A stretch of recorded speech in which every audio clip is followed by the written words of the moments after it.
Good morning, students. Today we are going to learn about how to make an application letter. Hari ini kita akan belajar bagaimana membuat surat lamaran kerja. Mungkin kalian sudah punya ide apa yang akan kalian lakukan ketika kalian selesai dalam studi kalian. Nah, sekarang what all the things that we are going to know about this chapter? Apa yang akan kita harus pahami dalam chapter ini? Kalian harus pahami dulu kompetensi dasarnya. Baca di dalam buku ya.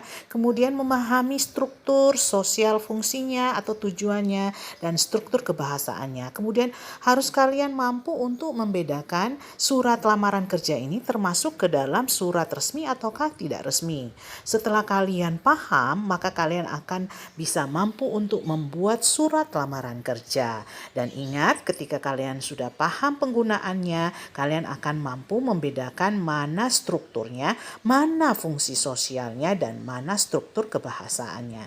Kira-kira bisa nggak ya? Okay, now let's try to understand what is an application letter. Apa sih sebenarnya itu surat lamaran kerja? Apakah dia termasuk ke surat resmi ataukah bukan?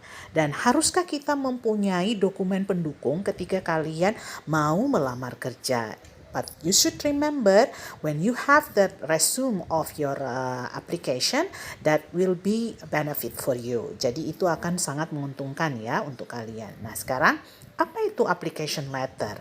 Application letter itu adalah surat yang dimana kalian memperkenalkan kalian punya kemampuan di dalam surat itu terhadap pekerjaan yang ditawarkan. Ketika kalian melamar kerja, pastikan harus kalian melihat tawaran apa yang ditawarkan untuk kalian lamar. Kemudian resume itu adalah dokumen yang memuat tentang pendidikan kalian, latar belakang kalian, keterampilan kalian, dan prestasi apa saja yang kalian sudah dapat saat kalian mau melamar kerja. Begitu pula CV. CV itu adalah daftar riwayat hidup.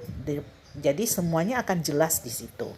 Nah, look at the picture here. What kind of occupation that you are looking in the future? Jenis pekerjaan apa sih yang kalian inginkan ketika kalian melamar kerja nanti? Coba lihat di sini ada beberapa jenis pekerjaan ya. Nah, ketika kalian sudah paham, maka kalian akan menentukan apa yang akan kalian pilih. Nah, ketika kalian melihat iklan yang menawarkan sebuah lowongan kerja, kalian harus mampu untuk membuat surat lamaran kerja untuk melamar apa posisi yang kalian inginkan. Tapi bagaimana membuat surat itu? We will learn about that things in this chapter. But sebelumnya, Ibu mau kalian membuka lagi buku kalian tentang struktur yang Ibu pernah ajarkan waktu di kelas 11. Ada struktur surat kan? Coba dipahami, dipelajari. Nah, sebelum kalian memahami itu, Ibu mau kalian memikirkan dulu konsep yang ada di dalam pikiranmu jika seandainya kalian mau melamar kerja.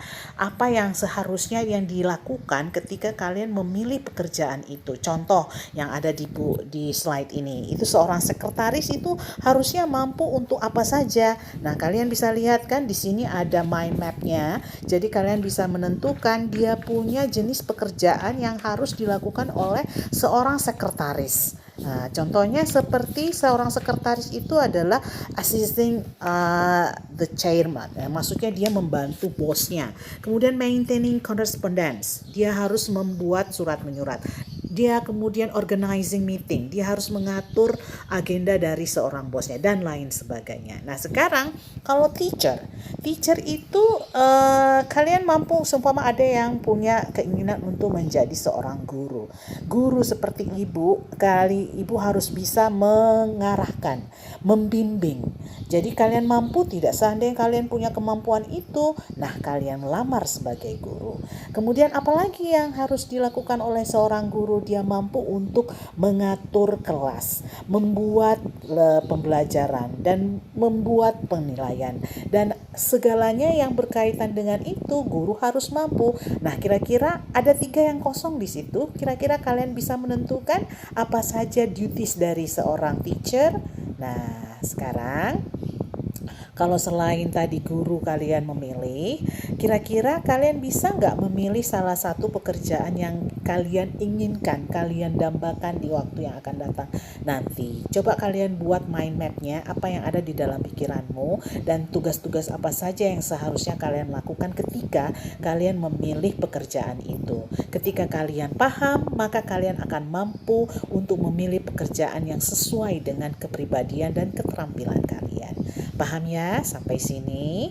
Hari ini materi kita tentang itu saja. Selebihnya kalian tolong baca buku, baca kembali materi yang sudah Ibu jelaskan waktu di kelas 2 untuk strukturnya. Dan untuk berikutnya kita akan ketemu minggu depan di pertemuan selanjutnya tentang application letter. Jadi tolong minggu depan itu Ibu akan memberikan tentang strukturnya, kemudian contoh dari surat lamaran kerjanya. Jadi untuk kali ini kalian hanya belajar untuk membuat konsep your mind map, your ideas when you want to continue your study after you have already finished your study in school. Okay, see you. Bye.